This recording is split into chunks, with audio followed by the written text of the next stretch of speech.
आप इंग्लिश कभी सीख ही नहीं सकते अगर आप ये 3 मिस्टेक कर रहे हैं तो। Mistake number 1, learning from everywhere. आप हर जगह से सीख रहे हैं, हर प्लेटफॉर्म पे सीख रहे हैं और कोई भी स्ट्रक्चर फॉलो नहीं कर रहे हैं किसी भी चीज़ को सीखने का।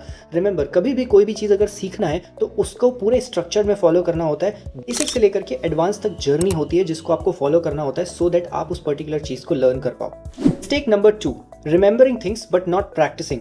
आप चीज़ों को रिमेंबर करते हो, मेमोराइज करते हो, सारी चीज़ें करते हो बट उसको प्रैक्टिस नहीं करते हो। और जब तक इंग्लिश में आप प्रैक्टिस नहीं करोगे तब तक आपको कुछ भी नहीं आने वाला। Remember one thing, English speaking is a skill और स्किल तभी आती है जब आप उसको प्रैक्टिस करते हो।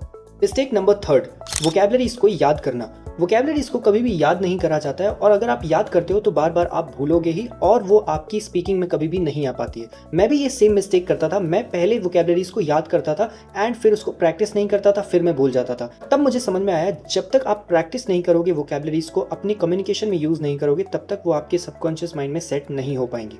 अगर आप ये 3 मिस्टेक्स कर रहे हो तो आप कभी भी इंग्लिश बोलना सीख ही नहीं सकते। रीज़न बीइंग कि आप स्ट्रक्चर्ड फॉर्म में नहीं कर रहे हो। अगर आप इंग्लिश को स्ट्रक्चर्ड वे में सीखना चाहते हो और सारी चीज़ों को प्रॉपरली तरीके से करके इंग्लिश बोलना चाहते हो तो मैं यूट्यूब पे एक प्लेलिस्ट क्रिएट कर रहा हूँ जो आपको हेल्प करेगी स्ट्रक्चर्ड वे में इंग्लिश लर्न करने के लिए।